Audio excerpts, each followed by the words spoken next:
Well, most people there think their inheritance is a joke. Well, these jokes are your inheritance, kids.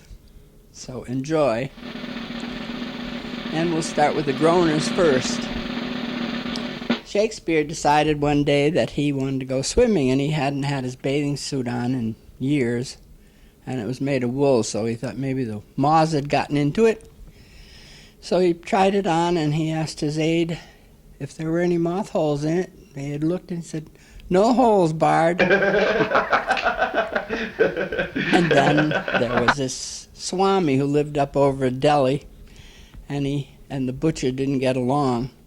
And one day he went down to buy some liver, and the butcher didn't want to wait on him, so he got his assistant out. He said, "He wants some liver." He said, "And don't forget, when you put the meat on the scale, use your thumb and weigh down upon the Swami's liver." I apologize for that one. And there was an ad in the paper. This church wanted a bell ringer. So this guy applies for it, and they go to the door, and there he is, standing there. Doesn't have any arms. So the priest said, "Well, how are you going to ring the bell?" He said, "Trust me, I can do it." So they went up 12 stories to the belfry, and the guy puts his head down, and he runs toward the bell to bang it with his head, and he misses. He falls 12 stories to the sidewalk. He's killed. And 2 weeks later, his identical twin brother applies for the job. And he comes to the door, and the priest said, "Well, you can't do that." He said, "Yeah." He said, "Trust me." So they go up, and he does the same thing. He misses the bell, and he flies 12 stories to the sidewalk. And the priest goes running down. There's a cop there. He said, "Do you know who this guy is?" He said, "No, but he's a dead ringer for his brother."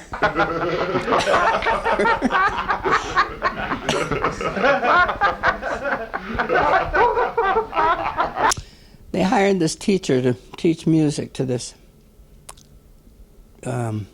mentally challenged group. And they were it was hard to keep their attention, so in the morning she'd give them a Coke, and in the afternoon she'd feed them some candy just to keep them interested. And after a month or two, she noticed they were gaining weight.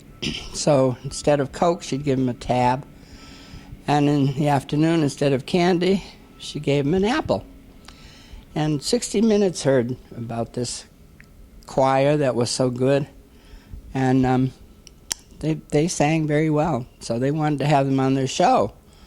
So they asked the teacher, what was the name of the choir? She said, I don't have a name. They said, well, you have to give it a name so we can have it on the air. So she named them the Moron Tabernacle Choir.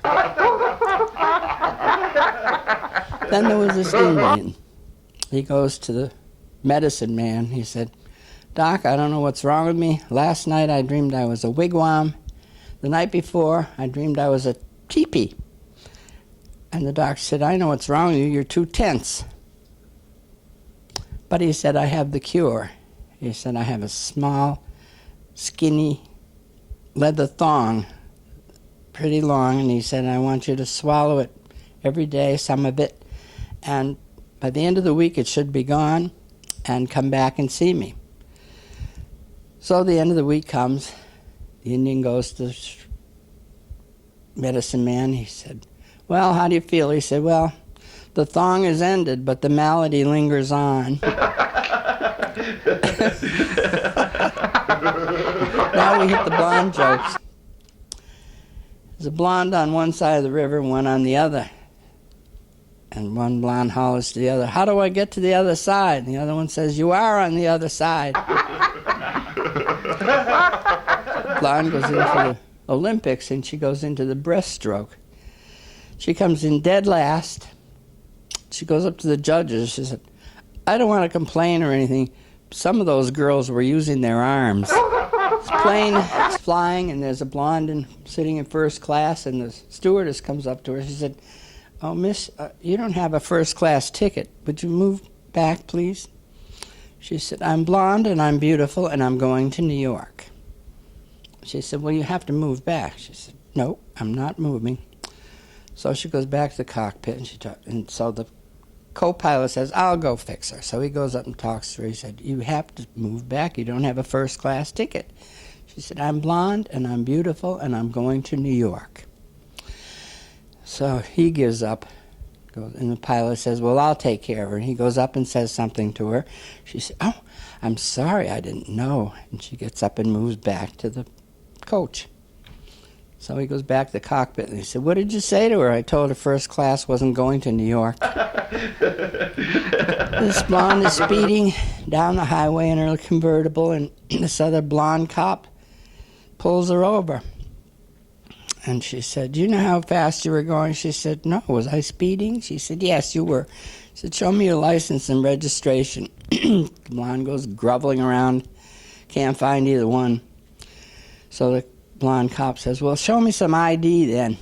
So she goes in her pocketbook and pulls out this compact with a mirror on it.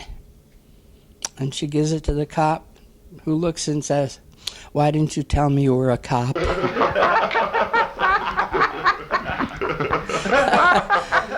I'm liking this. And there were two blondes working in an office, and they noticed that their supervisor left early every day. So one day, the two of them decided they were going to leave early, too. So after the supervisor left, they left.